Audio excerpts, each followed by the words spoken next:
episode of Plato's Dialogue. Today, can we welcome Socrates and Gorgias? Woo! Welcome, welcome. Thank you. Now, today's topic, oratory. Come then, you say that you understand the art of oratory, and can make orators of others. Whatever is the object with which oratory is concerned, Gorgias? Weaving, for example, is concerned with the production of clothes, is it not? Yes. And music with the creation of melodies? Yes. By Hera, Gorgias, I marvel at your answers. They certainly are as short as can be. Yes, I think I'm pretty good at brevity, Socrates. You are indeed. So come then, answer me now in the same way about oratory as well. What is that oratory is the knowledge of? Speech. What sort of speech, Gorgias? The kind which tells the sick how they must live in order to get well? No. Then oratory is not concerned with every kind of speech? Certainly not. And yet it makes men good at speaking? Yes. And presumably good too at thinking about the subjects on which it teaches them to speak? Of course. Now, does medicine, which we mentioned just now, make men good at thinking and speaking about the sick? Necessarily. So it appears that medicine too is concerned with speech. Yes. Speech about ailments? Of course. Similarly, physical training is concerned with speech, about the fitness of our bodies and the opposite? Undoubtedly. And the same is true about all the other arts? Gorgias, each of them is concerned with the kind of speech that is relevant to the subject with which that particular art deals? So it seems.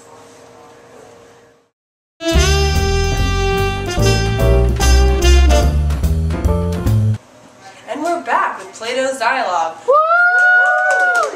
Yeah! While you were out, we welcomed Polis to the show. Everybody welcome Polis! Woo! He is. And now we have a little bit of a confrontation going on with Socrates and Polis. Let's listen in. What, Socrates, can you really believe that you are saying about oratory? Or do you imagine just because Gorgias was ashamed not to concede to you what the orator must know what is right and fine and good, and asserted to if a people came to him ignorant of these things, he would teach him himself? And then this admission on the part made the argument appear inconsistent, which is just the sort of thing you love, deliberately entrapping people in such questions. Who do you imagine is going to admit what he doesn't know himself, and he can't teach others the nature of right? Is it every little bray to lead the discussion in such direction? Polis, my very good friend. It is at just such moments as this that we need the services of friends and sons, so that when we older folk trip up in word or deed, you, the younger generation, may be there to set us on our feet again. And now so, if Gorgias and I trip up in our argument, come and set us right. You are perfectly justified in doing that. And if you think that we are mistaken in any of our conclusions, I am perfectly willing to take back anything you like, but on one condition. What is that?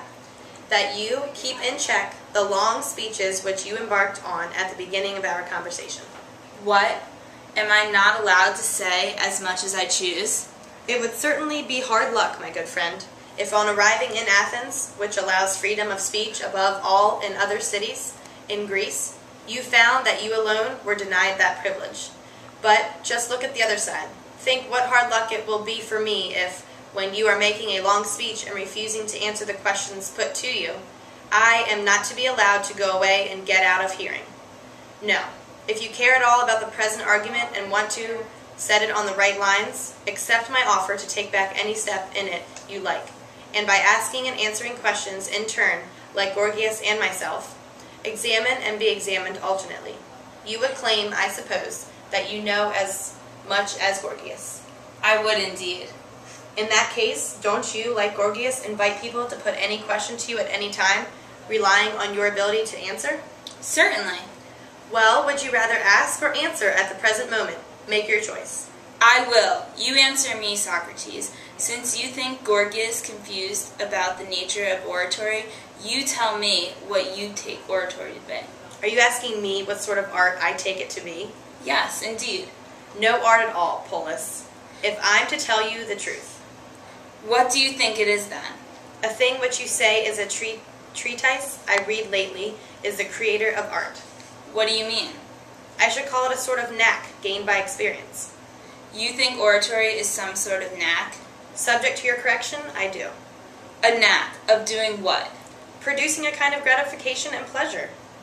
In that case, if it is able to give people gratification, don't you consider it to be a fine thing?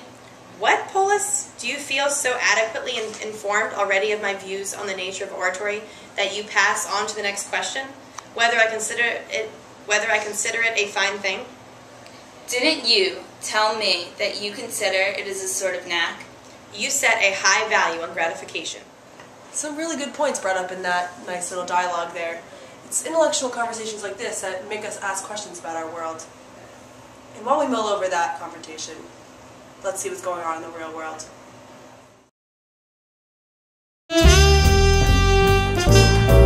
And we're back, and everybody, welcome to the show, Callicles! Woo! Welcome, Callicles. And here we are with some riveting information about the soul. Then, whether a house is sound or in a bad condition will depend on whether it is built in accordance with order and proportion, or not. Yes. And the same is true of a ship, Yes. and also of our bodies. Certainly. What about the soul? Will the soundness of a soul consist in disorder, or rather in a certain order and proportion? In the latter inevitably, if we are to be consistent. Now, what do we call the quality which order and proportion give to the body? I suppose you mean health and strength. Exactly so. And what is the quality which order and proportion create in the soul? Try to find a name for this, like the other. Why don't you answer your own question, Socrates? Well, I will if you prefer it, but you must tell me whether you think I am right, and if you don't, challenge me and not let the matter pass. In my opinion, healthy is the name given to the means which produce order in the body, and their result is health and every other physical excellence. Is this so or not? It is so. And the means which produce order and proportion in the soul are called regulation and law. These are what make men law-abiding and orderly, and so we have justice and moderation. Agreed?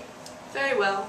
Then our orator, the good man of expert knowledge, will have these ends in view in any speech or action by which he seeks to influence the souls of men, in any gift which he may confer, and in any privation which he may inflict.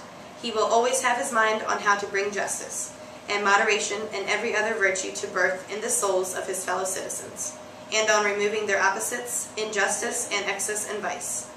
Do you agree or not? I agree. What point is there, Callicles, in giving plenty of the most delicious food and drink, or whatever, to an ailing and miserable body, when these will often do more good than abstinence, or even if the matter be rightly considered, even less good? Is that true? Assume it to be so. Yes, for I don't think it does somebody any good to live with his body in misery. The inevitable outcome is a miserable life. Don't you agree? Yes. As far as satisfying one's appetites is concerned, eating as much as desired when one is hungry or drinking when one is thirsty. For example, this is generally allowed by doctors to a person in health, but an invalid is practically never permitted to have his fill of what he desires. Would even you concede this? Yes, I would. And it is not the same, my friend, with the soul.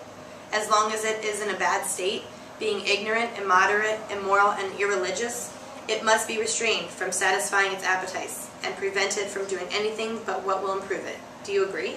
Yes, I agree. Such a course is surely in the soul's own interest, is it not? Certainly. Isn't keeping it from what it desires the same thing as correcting it? Yes. Then correction is better for the soul than absence of restraint, which you preferred just now. And that was really eye-opening. Well, ladies and gentlemen, I want to thank our special guests, Socrates, Gorgias, Polis, and Callicles for coming in today. We really do appreciate their time. It was really exciting hearing what they have to say. But that's all for today. Make sure you tune in next time in our next episode on Plato's Dialogue. Our next special guest is Professor Hungadunga, but talking about his new invention, the wheel. Have a great day, ladies and gentlemen.